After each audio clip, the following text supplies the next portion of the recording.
మీ అందరు రుణం తీర్చుకోలేను. Thank you. మా అక్క అన్నారు నా గురించి, అక్క నీ అంత బాగా మాట్లాడలేను, నీ అంత కష్టపడలేను నేను, నీ hard work is always an inspiration. Manoj గురించి, మనోజ్ అంత కలరు లేను నేను, వాడంత టాలెంటు లేదు నాకు. సో ఐఎమ్ ట్రయింగ్, కష్టపడుతున్నాను, వాళ్ళిద్దరిలాగా కష్టపడాలనుకుంటున్నాను. నేను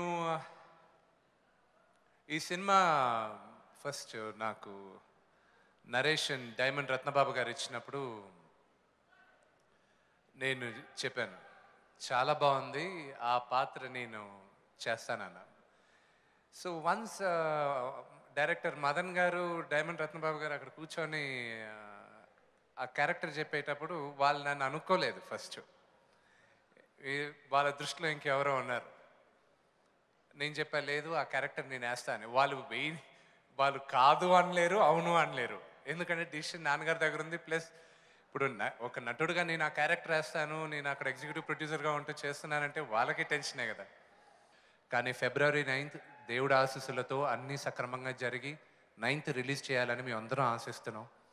థ్యాంక్ యూ వెరీ మచ్ జై మీడియా నరేంద్ర గారికి and cine monks, thank you very much. And I'll give it over to you lovely lady. Thank you. ఏంటండి వీడియో నచ్చిందా? అయితే ఓ లైక్ వేసుకోండి, లేదంటే ఓ కామెంట్ చేయండి. ఎప్పటికప్పుడు మా వీడియోస్ చూడాలంటే సబ్స్క్రైబ్ చేసుకోండి.